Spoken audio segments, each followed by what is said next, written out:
All So right, go yeah, ahead. why don't I say intro? So thank you everybody for joining us today. I am here with Jeff Siegel, obviously related to me, my twin brother. Jeff, by way of background, is a graduate of Harvard undergrad and the Simon School of Business.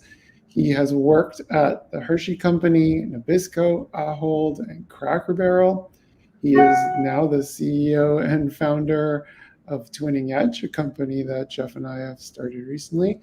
And he's a podcast host of our podcast, Twinning Strategy. He's a marketing instructor at UMass Boston. And he is the author of The Middle Matters, a toolkit for middle managers. And Jeff, take it away. Awesome. Thank you, Eric.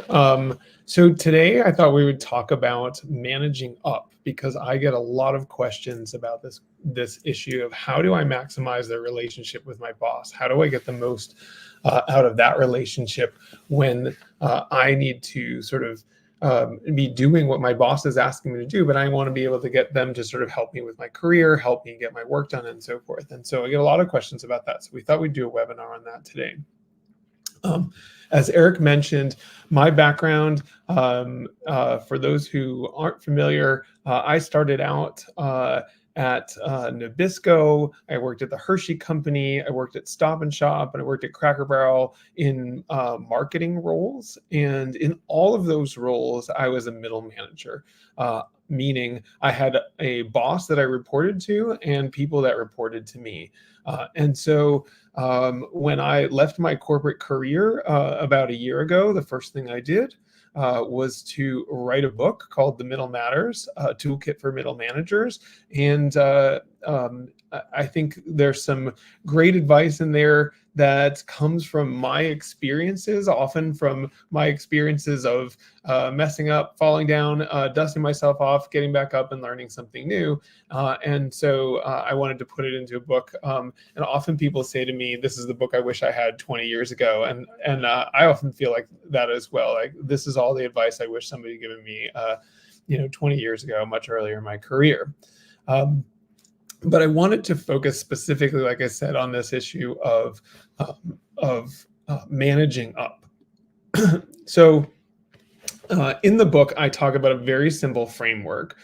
This idea that a middle manager really has three roles. They are doer, leader, and influencer. Most people end up in middle management roles because they were really good at doing something, finance, marketing, engineering, whatever it is that they were doing, they were really good at it. And somebody said to them, now you have to be a leader or a manager of a team. And so the book really focuses on this idea of how do you take that mindset of I was doing something to now I am doing, leading, and influencing. The doer part of the role is all about how you relate to your manager, and the leader is about how you relate to your team. And the influencer part is all about how you relate to your peers and senior leaders, the people that you work with but don't work for you and you don't work for. We're going to really focus today on the doer role and that relationship you have with your manager. Specifically, and if anybody's interested in dropping this in the comments, we'd love to see your answer to this question. But I often ask people, what is the biggest challenge you have with your boss? And what I get a lot of is my boss won't listen to me. My boss won't let me talk. My boss won't let me present in meetings. My boss has to approve everything. I really want more responsibility, and I don't know how to get my boss to support that. I want to move up, but I don't know what I need to do to move more. Or sometimes I even hear, I know more than my boss, and I wish they would actually rely on me more for my expertise and stop telling me what to do. And all of this sort of boils down to the big question that's in the middle there, which is my boss doesn't trust me. So that's what I mean by the middle manager, or the role that you have to have as a doer is you have to build credibility with your boss. And so I thought I would tell a quick story of one of my first bosses. My first boss, sort of in a corporate role, was this larger than life guy. This is sort of a AI depiction of him, but he always wore a fedora hat, a three-piece suit. He always had a cigar in his mouth, and he was a screamer. Everything was kind of making, everything we did wasn't good enough, had to be redone, etc. And so, I have this vivid recollection of one Friday evening, the boss, we'll call him George, screaming across the office to the admin saying we had to get the Norwegian embassy on the phone at 5 p.m. on a Friday because we needed to do 20 Norwegian focus groups by Monday, which if anybody is in marketing, you would know that that's a crazy thing to expect to do over a weekend. That kind of like, loud, screaming, demanding kind of attitude just created so much anxiety for me that I just everything I did, I was always worried it was going to make a misstep. And so frankly, what really pushed me over the edge, which is kind of ridiculous to think about right now, was I had put together a presentation, and he basically was going through and putting in, I don't know if anybody knows, this sort of debate over the Oxford comma, whether there should be a comma or no comma in a list of words. He was putting in all these commas, and I just couldn't take it. I was just like, why is he nitpicking everything I'm doing? And so ultimately I ended up leaving that job because of all that anxiety over like every little thing that he was after, every little thing he was going after me for, that just made me feel this constant sense of stress of how do I succeed here, and so forth. So I call this story Fight or Flight because I ended up leaving. But I think some people would have gone after this in a different way, and they would have fought back and pushed back and say, why are you telling me all to do this, to do all these things? And actually the real opportunity is to do neither, is to not fight or flight, but take a big step back and try and understand this question of what is wrong with your boss? What is wrong with them? And that's what often people come to me is like, something's wrong with my boss. They keep telling me what to do. They won't let me do my work and whatever. And what I will say to you is, there's nothing really wrong with them. They're just human beings, right? And they also have a boss. So that's that quote down the bottom there. Everybody has a boss. And so they are feeling that same level of insecurity, anxiety, all of those things that you're feeling, they are feeling because of their manager above them. And so we often want them to act differently, behave differently. What they should do is give me more responsibility. They should be listening to me. They should be this, they should be that. And I often tell people, I think should is the worst word in the English language, because you really can't control what your boss is going to do. And so it's hard to get them to do what they should do. You really have to focus on this is how they are. This is what they're going to do. How can I change my behavior and interact from my perspective differently so that they are going to interact with me in a way that works better for me? And so all of the next couple of slides that I'm going to focus on are really less about how do you change your boss. You're not going to change your boss in all likelihood, but they're really things that you can do as the employee, as the direct report in this relationship. What can you do so that your boss interacts with you in a way that makes you feel a little more supported, a little bit more empowered? So what I want to focus on again is this point that I made before, is that managing up is all about building credibility. So all the things that I'm going to talk about in a second are all about how do I create credibility with my boss? How do I get my boss to trust that I'm going to do the work well? So if you take an example like my boss, George, who was a micromanager, I always like to say, just because he didn't trust me didn't mean that I wasn't trustworthy, right? The fact that he was micromanaging me wasn't about me. It was about him. It was about his insecurity, about whether he was going to get the results that he needed to get to. So that's why I say It's all about credibility, but credibility is about, do they believe in you, not do you do your work well. And once you sort of get past that mindset of it's personal, they're saying I'm not doing my work well, and more into what do I need to do to build credibility with that boss. So what do you do to establish credibility? And we're going to talk about each of these. But the questions you should be asking yourself as you're trying to establish credibility with your boss is, number one, do you know your stuff? Number two, can you be counted on? Number three, can you help them achieve the results that they're trying to achieve? Do you solve problems or create them? And finally, do you sort of respect and understand the challenges that they're facing? So let's talk about, do you know your stuff?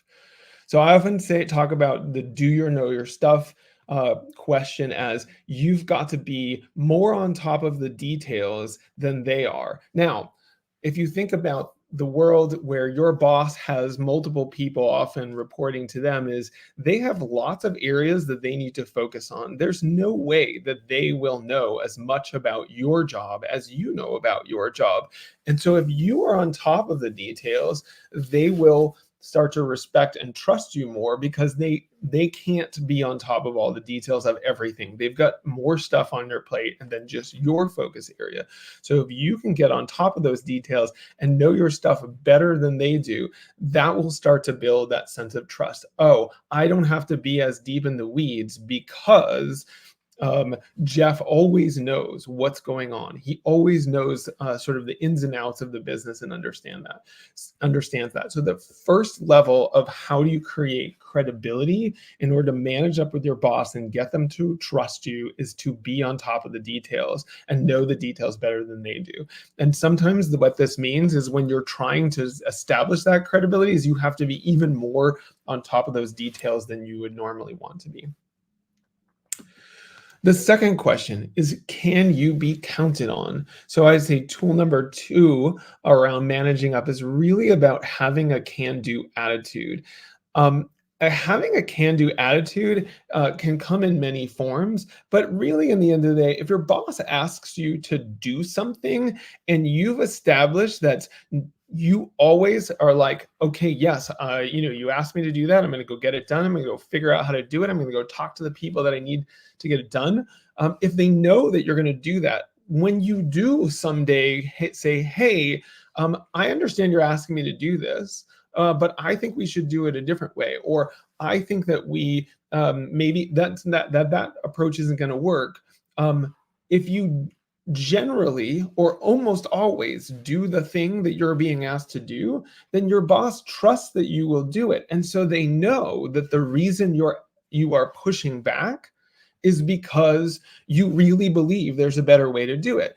If you haven't established that sort of can-do attitude, I always get things done that people ask me to do, what ends up happening is your boss starts to be sort of wary. Why are you pushing back? You just don't want to do the work. So you may have a totally legitimate reason for pushing back, but if you haven't established that credibility of, I always do what's asked of me, then it is harder to push back, because your boss is actually going, why is this person making my life more difficult by saying they're not going to do this thing? Instead of saying, oh, they're telling me there might be a better way to do this and maybe I should listen. So you have to establish that trust that you can be counted on first. Tool number 3 is, can you help them, or it sort of addresses this question of, can you help them achieve results? And tool number 3 that I like to focus on is this idea of, can you find a better way to get things done? Can you find a faster way to make the work happen? How can you make it so that a project that, or a process that takes usually a week only takes a day? The more you can do that kind of stuff, the more you can spend time actually making stuff take less time, or happen faster or whatever, or just get done at a higher level of quality, the more, again, that boss is going to trust you to do things your way in the future. So finding a better way, constantly trying to say, how do I become more productive? Spend that time, create that spreadsheet, build things in a way that it's very easy to get things done. When you have a repetitive task, find ways to automate or move things faster or whatever. All of that stuff, finding a better way, means that you get things done faster, which means that when your boss gives you a task and you can get it done really quickly, they go, wow, Jeff gets that done really fast. This is awesome. I'm going to give them more. The next one is, do you solve problems or do you create them? So tool number 4 is really around, how do you ask for help without being helpless? And what I mean by that is, when you walk into your boss and there's a problem, something's not going right, you don't know how to do something, whatever, you can walk in and say, I don't know how to do this. That's creating a problem for your boss. Or you can walk in and you can say, hey, I've looked into this. I've talked to all the folks that know about this process. I've talked to the person who had my job the last year, whatever it is. And you talk to them and you get all that information. You bring that into your boss and say, hey, here's what I learned from all of these conversations and all the digging I've done, and I have come up with an approach. Does that sound right? Or do you have any input on that or feedback? Or I have a couple of options for you. We could try this or this. I recommend we do option A, but I wanted to get your input before I moved ahead.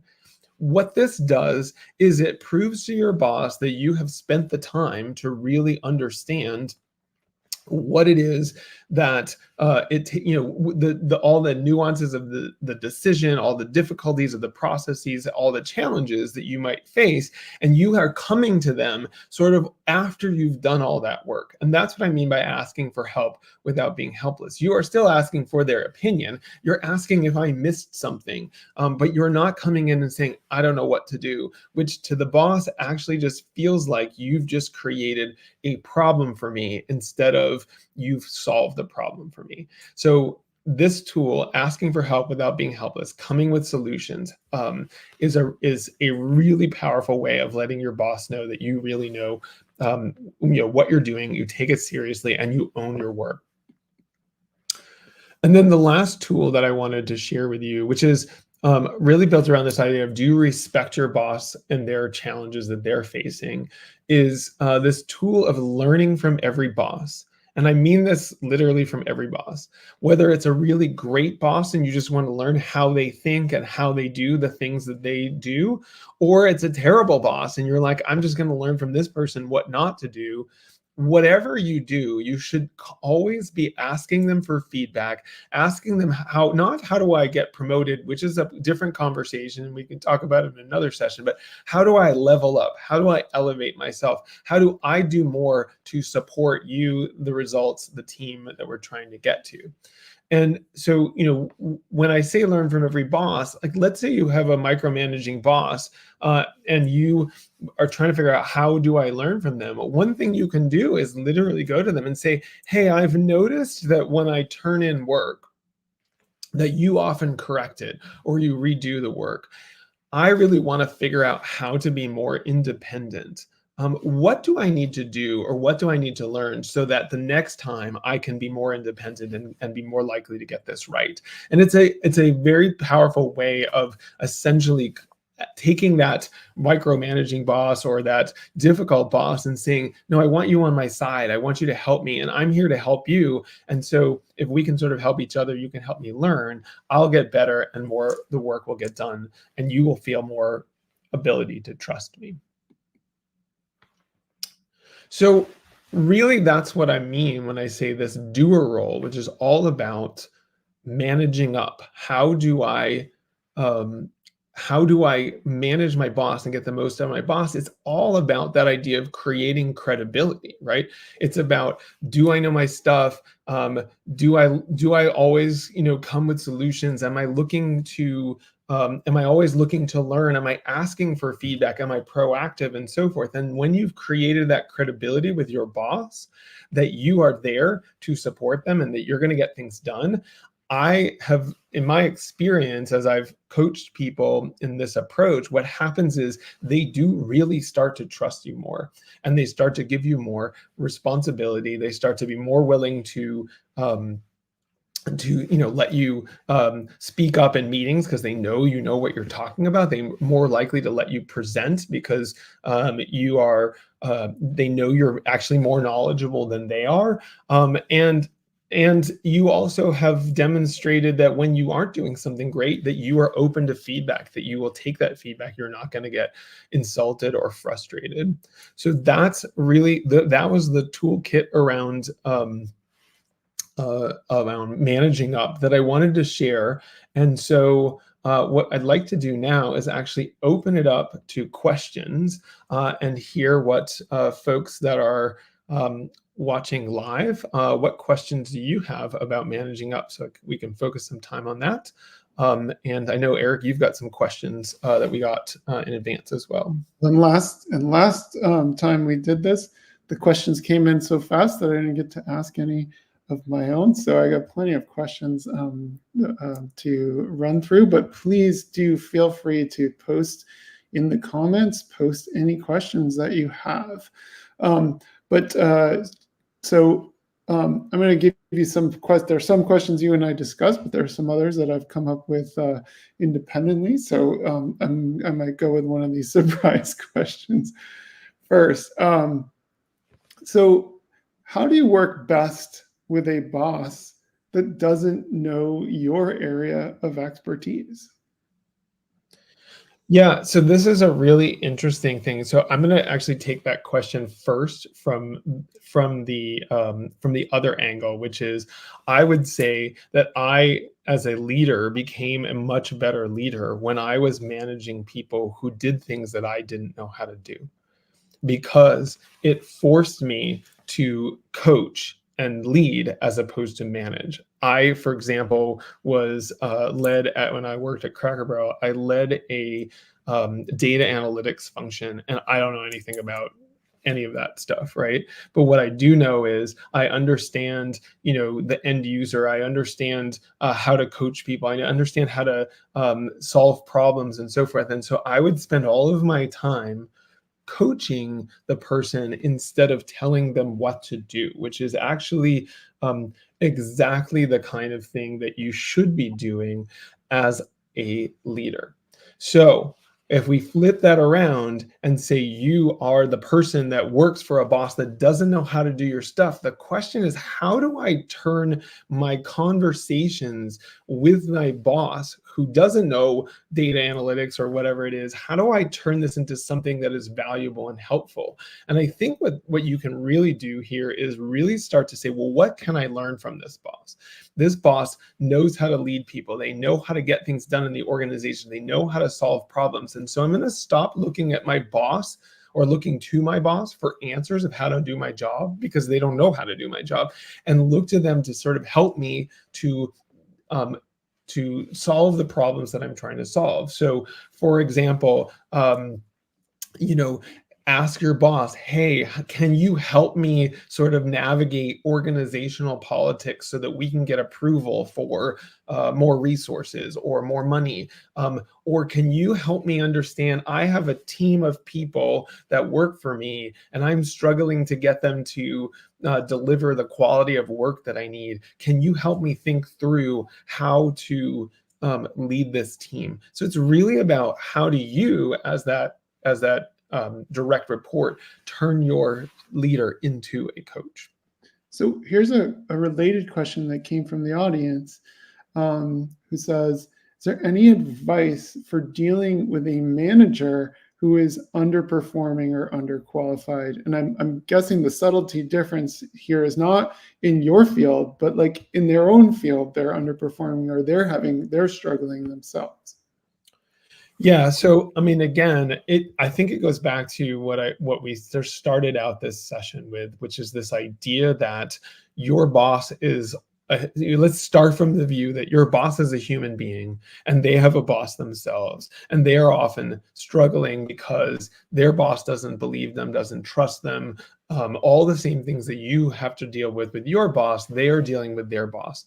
And the more they feel insecure in their own role, the tighter their grip is going to be on you and trying to make you do the things that essentially trying to force you sort of into doing the things that they want you to do, because they believe that that's the only way they're going to solve this problem they have of I'm doing worse and worse. And I don't know if anybody's ever noticed this, like the worse your boss is doing from a performance perspective, the more micromanaging they tend to get because they're panicked. The reality is what they should be doing is actually the opposite. How do I take my team and start to leverage all of these brains on my team to create a greater sense of expertise? And so the real opportunity is to start to say, how do I help my boss? Stop looking at the problem of, oh, my boss is an idiot, and start being like, my boss is a human being who needs help, and I'm going to support them. And so I'm going to find ways to help them. I'm going to find ways to, I'm going to ask them, what do they need? I'm going to look at places where, say, maybe they have, we've fallen down, and say, how can we improve the processes? Or here's an idea of what I can do, but really focus it on how can I support my boss? That's really the way I believe you can sort of overcome that situation where your manager is underperforming. Support them, help them accomplish what you all need them to accomplish. Okay, next question here from me, which is, how do I convince my boss to give me more responsibility? Yeah, so if you want, again, I think it goes back to all those tools that we went through in the beginning of the session, right? It's, the first thing is, do you know your stuff? If your boss perceives that you don't know the details, don't understand the things that you're responsible for, they're not going to give you more responsibility, right? And then the next thing beyond that is, do you have a can-do attitude? Have you demonstrated that you are willing to do the things that need to get done without constantly pushing back and so forth? Because if they give you more responsibility, but all you ever do is, from their perspective, it seems to be trying to get out of the work or trying to stop doing the work or whatever, I'm not going to give you more responsibility, because then I'm just making even more stuff harder to do, right? So it's really about how do you sort of elevate yourself? How do you demonstrate that you are taking ownership, that you understand your role, you understand that your job is to sort of build that credibility with your boss, and you're doing all those things. And once you do that, then your boss is going to say, wow, this is somebody who I can trust, and this is somebody who I can give more responsibility. And by the way, along with that comes the ability for you to actually push back and have those tough conversations, because your boss trusts you. They know that you are not saying that you don't want to do something because you're trying to get out of stuff. They know you're doing it from a place of, I'm trying to get the best result. So a related question to that. So responsibility obviously leads ultimately, hopefully, for most people who are ambitious and want to move up, to promotions.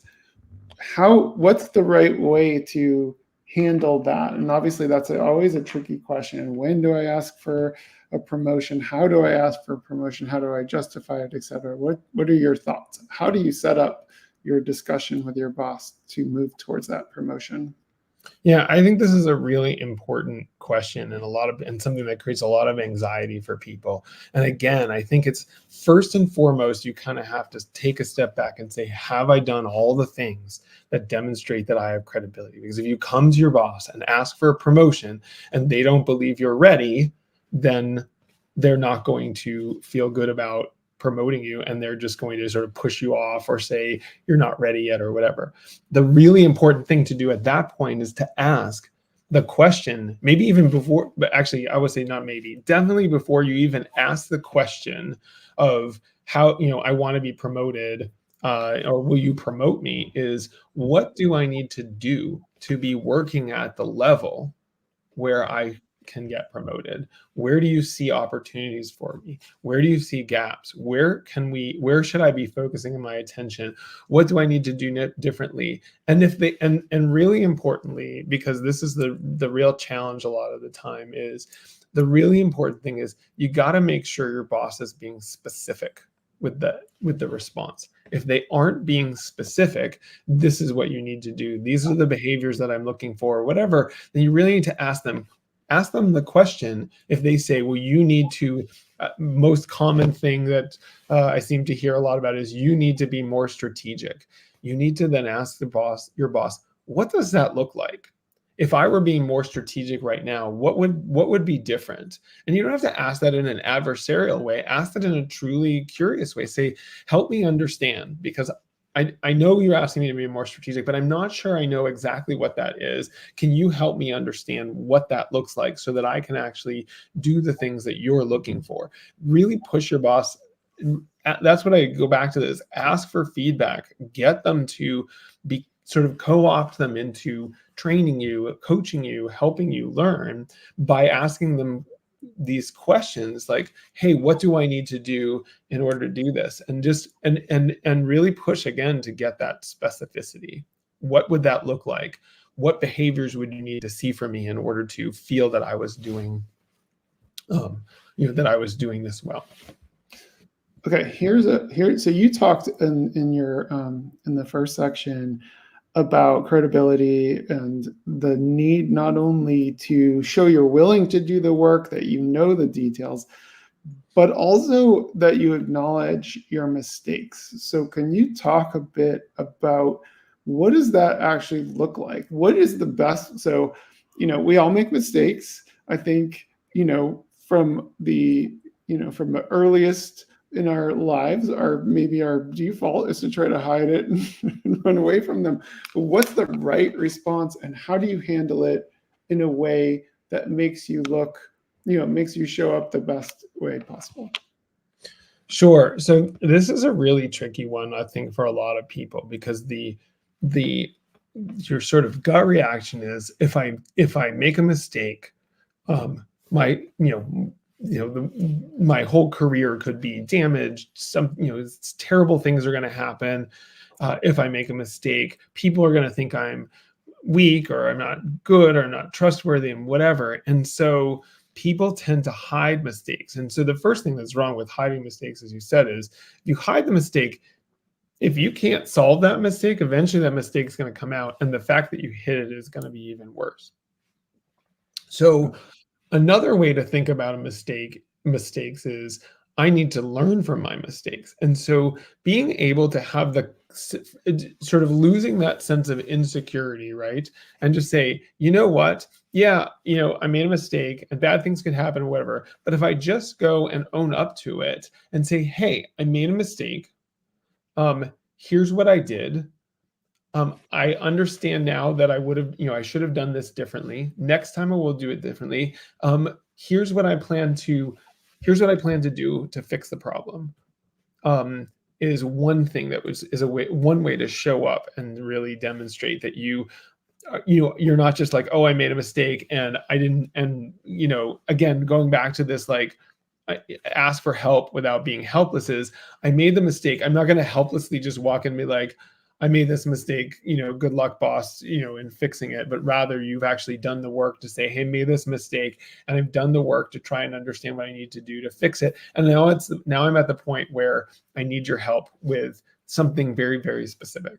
But when you show up and you've actually done the work to find the solution, or you show up and you say, I made this mistake and I understand now why it was wrong, and I need your help right now to help me fix this. But here's what I'm going to do. I'm going to put into place so that it doesn't happen again.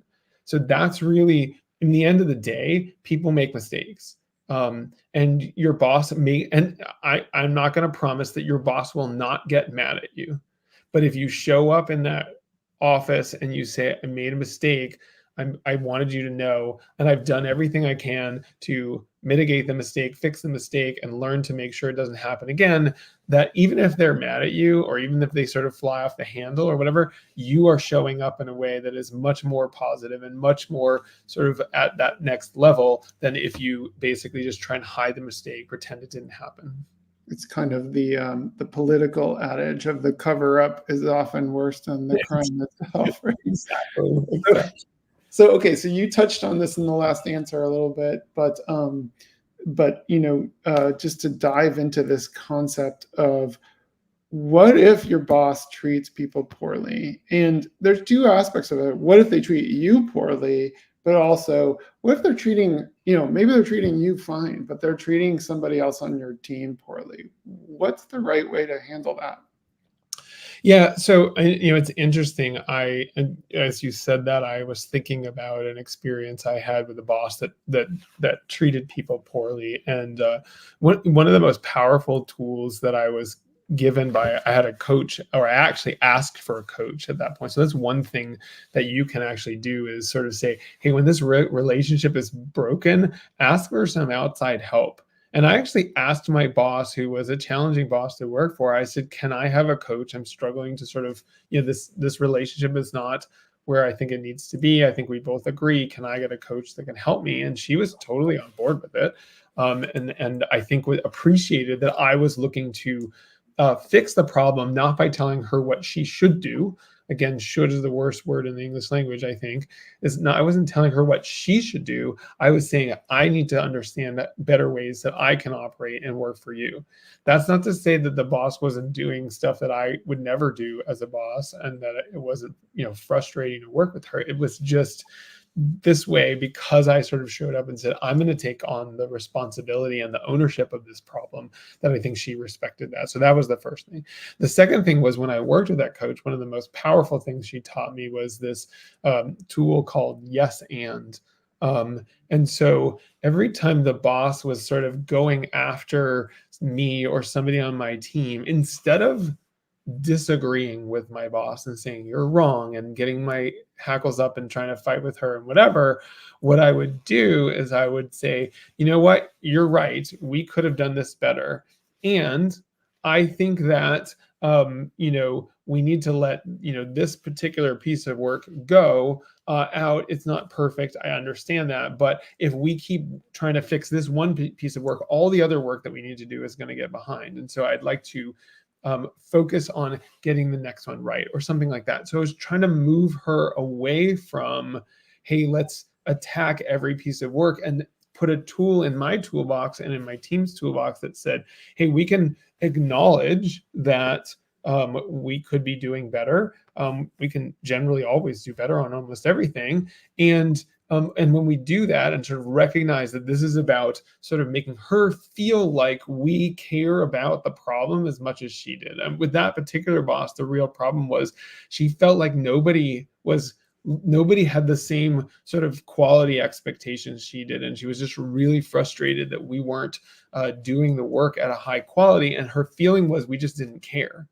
And so if we just said, you know what, you're right, we do care and we are trying to get better. And if we can if we can let some work go out right now that isn't as good, it will give us more time to focus on the next one and fix this, or whatever it is that your solution is. So this idea of agree and then expand on that agreement, right?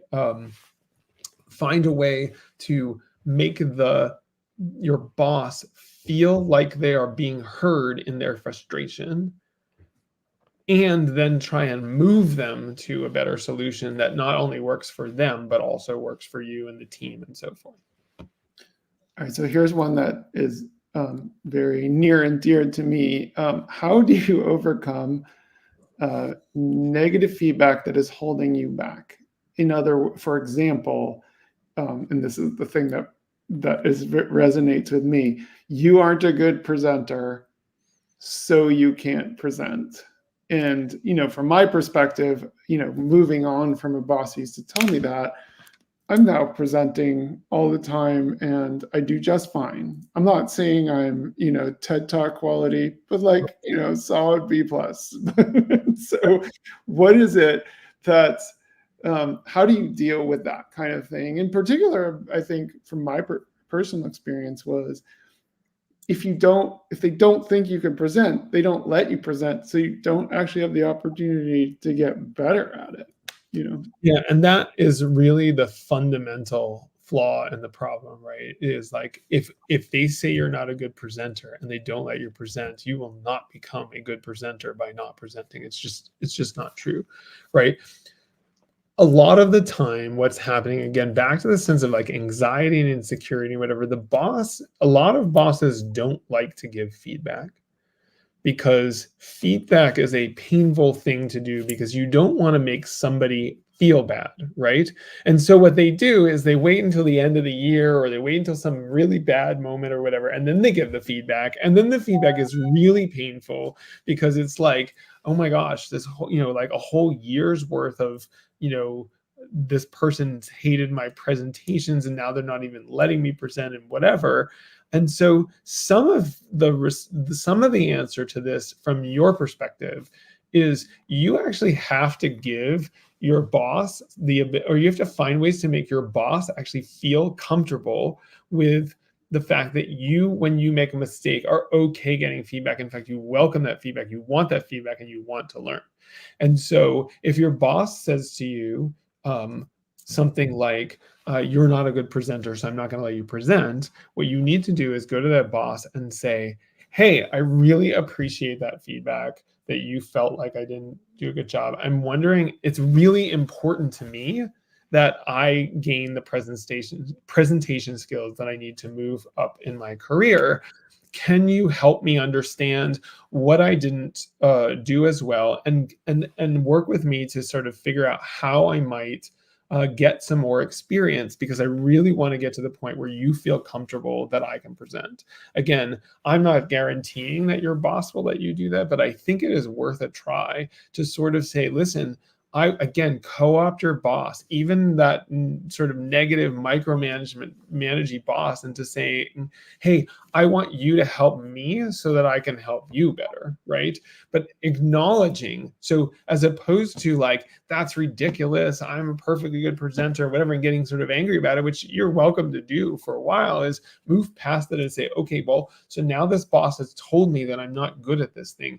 Rather than sort of trying to hide from them and not wanting to deal with it and getting frustrated with it, whatever, how can I demonstrate that I actually have the self-confidence to say, yeah, I hear you, I probably could be a better presenter, I'm sure we all could be better presenters, so give me the feedback, help me understand. And again, figure out how to get that. Can you be more specific? Or is there somebody I can work with that will help me become a better presenter? Or is there any kind of training? Or can I go take a course on how to present? Or whatever it is that's going to get that again, when your boss says you're not a good presenter, again, that's a point of credibility. They don't trust you to present. That's what they're saying. And so your job is now to say, how do I create the credibility that I am a good enough presenter to present? Does that make sense?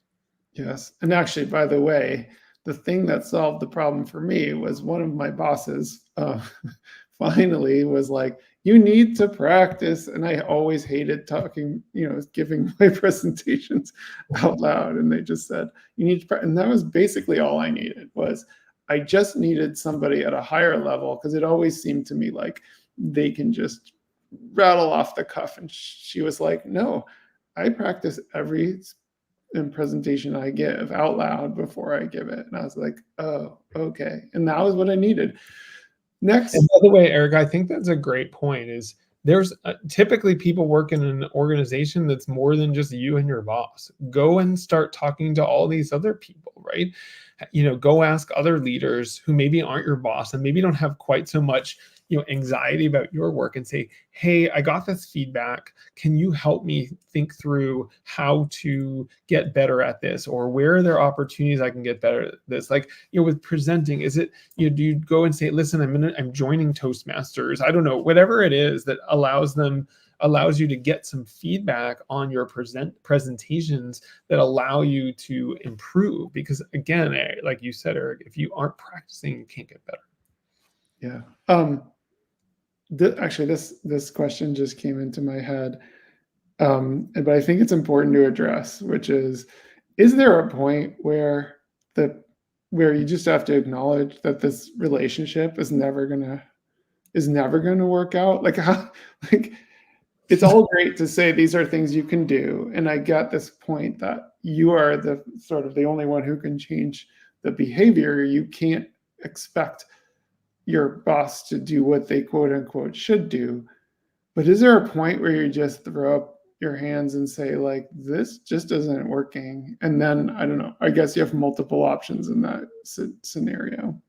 Yeah, I mean, listen, I think that's always a possibility. And what I often say to people who are sort of like, oh my gosh, my boss is a micromanager, or my boss is so difficult, or whatever, is the first thing I say to them is, before you quit, try these things. And they're the things that we went through in the beginning of this session, right?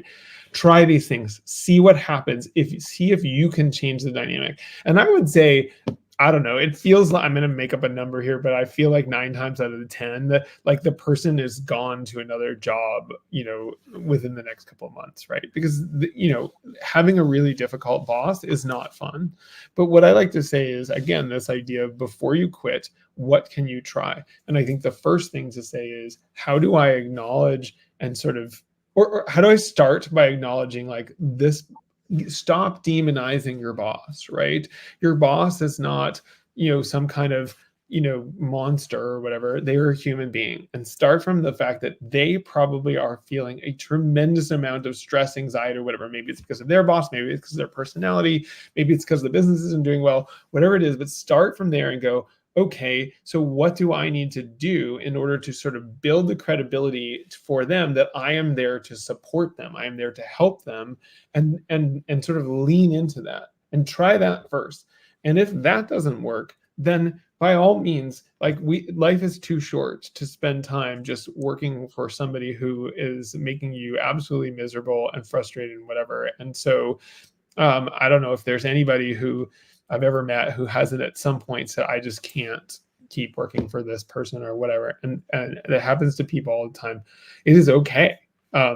And if you sort of look at the situation and go, yeah, I've tried all those things and they don't work, or I don't even if they did work, I can't deal with this anymore, or whatever. If it's gone to the point where your boss in your mind is in essence always going to be a monster, then don't work for that boss anymore. If you can find, I mean, obviously you have to find another job or whatever, but don't keep working for a monster. Either make them not a monster in your mind or stop working for them. Those are sort of we'll give those 2 choices. I know there's really more choices than that, but that's kind of my take is, yes, absolutely, 100%. There are times you go, this isn't worth doing, right?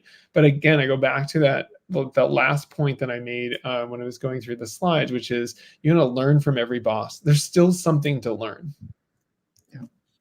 Well, and the other thing I guess is worth pointing out is that these tools that you are bringing up are still useful, like, dropping the mic and being like, I am out of here. Everybody dreams of doing that. And, I have done that once, but it's not always the best approach. So these tools can be useful in making that period while you're looking for the next job a lot more pleasant.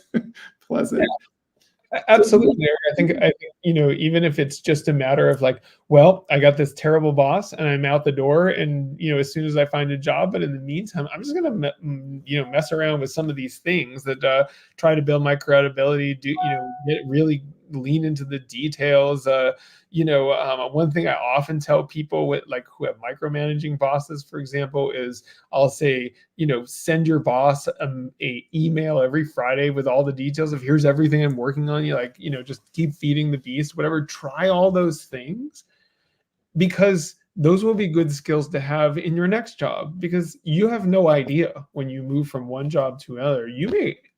I have done this. I will admit it, that I left one bad boss for an even worse boss.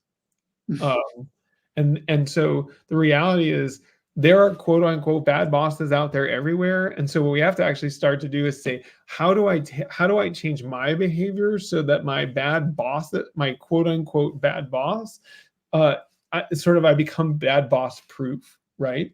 How do I become bad boss proof? And some of it is just this counterintuitive thing of the first thing I got to do is do what they say and not be offended and taking it personally.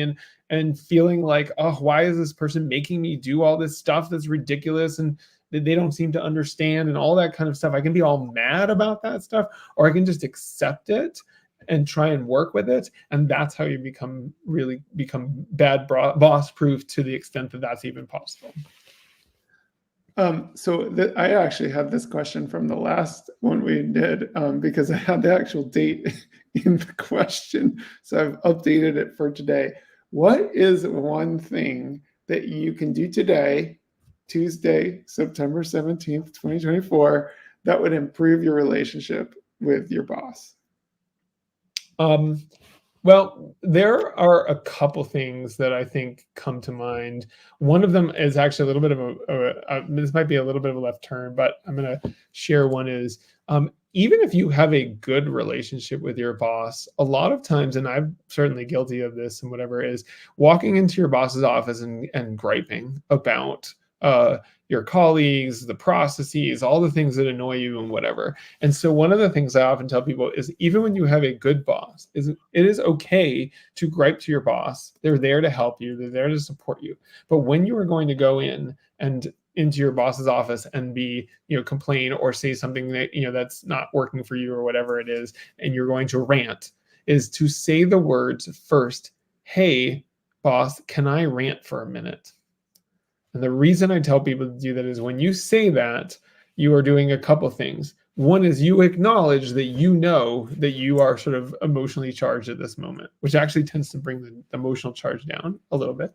It lets them know not to jump in and solve your problem. If you are ranting, one of the things that's really annoying, even with the good boss, often with a good boss, is that when you start saying this isn't working, that's not working, whatever, is that they start telling you, well, have you tried this? Have you tried that? And I think we all know how that goes with our kids. If we have kids, right? Like, that does not work well. People do not like when you start to solution for them when they're just wanting to be angry, right? So just let your boss know that you want to be angry. And then the last piece is, you say, can I rant for a minute?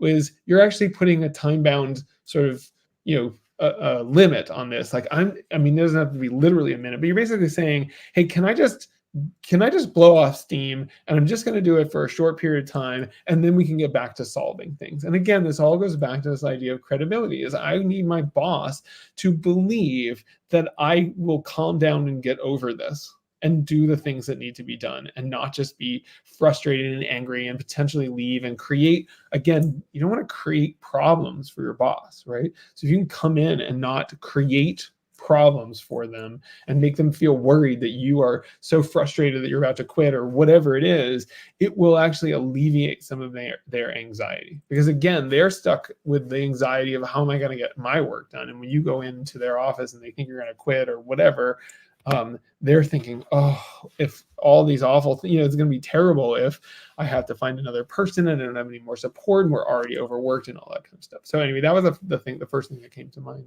Yeah. Okay, so this is probably the last question, because we're coming up close to the end of the hour.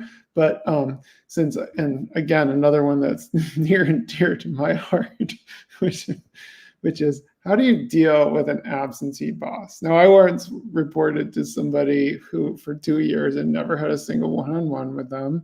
I think that's insane, but it is the reality. I've had a number of bosses who just weren't that interested in what I was working on because it wasn't their area of expertise, et cetera. How do you deal with that scenario? It's kind of the flip side of the micromanager boss. It's kind of, I used to call it malignant neglect. Well, and I think it's interesting too, because there's also something that's halfway in between, and that's the people who are absentee until the last minute, and then they jump in and then they micromanage, which is just another form. It's like the worst of both worlds. Both worlds.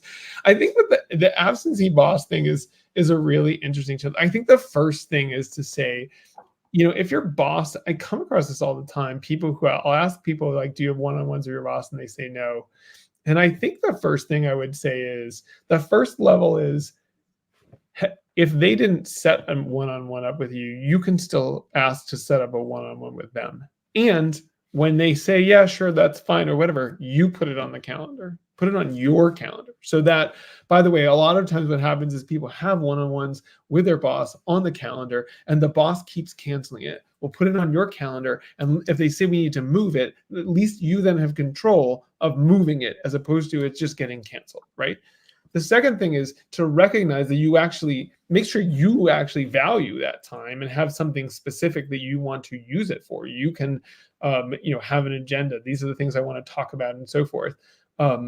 But you take the initiative, you take the ownership, and you take the ownership of the agenda of the meeting. Here are the things that I would really like to cover. Right. I think the next thing you can do is, again, I'll go back to this point that I've made a couple times now, which is about co-opting your boss to help you. Right. Is how do you actually go to your boss and say, hey, I need support from you on this, or I am working on this, or I know I need to get better at X, Y, and Z. Can we spend a little bit of time where you give me some help?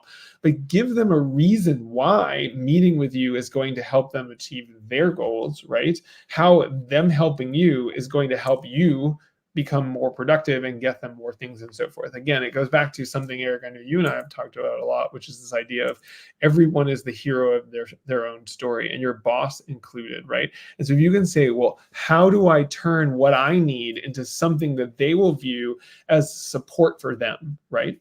So that is really, I think, the approach that I would take to an absentee boss is just keep trying to get their attention, take charge of the meetings and so forth. Don't wait for them to do things for you, but to actually say, hey, here's what I need help with, here's what I need support with. And if nothing else, you can start sending them, if they won't meet with you, send them an email. Here's what I need help with. Can you, can you respond, or can we meet, or something? But just get them to at least understand, this is where I'm stuck. These are the problems I had. This is why it will be helpful to you to help me. Great. Jeff, this has been great. Thank you for answering all of these questions and for your presentation. There are several ways to connect with Jeff. First of all, you can reach out on LinkedIn or through his website. Jeff, I don't know if you can pull up the website, or I can do it here. So jeffsigel.com.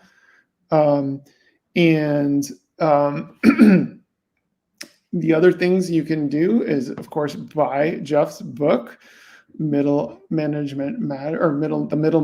right? That's on Amazon. And if you're really feeling generous as a reader, please leave a review for Jeff's book, because that is one of the nicest things you can do for an author. Obviously, spread the word. Introduce Jeff to your HR team. Watch our podcast, Twinning Strategy. We often address these kinds of issues, as well as, of course, growing and scaling businesses. Jeff also has a newsletter that you can subscribe to if you aren't already. Did I leave anything out, Jeff? No, just I've put up a slide here, and Eric, I don't know if we can make it a little bigger. It has 3 QR codes. The community slide brings you to my newsletter. You can connect there on LinkedIn.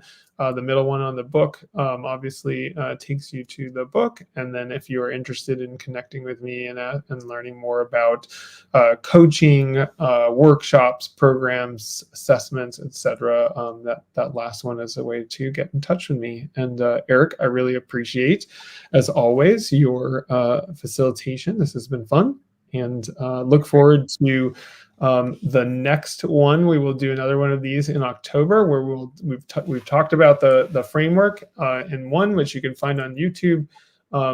We just talked about the doer role and managing up, and next time we're going to talk about the leader role and how you create capacity with your team. So that's great. Thank you, Eric, and we'll see you all next time. Yep. Thanks, Jeff.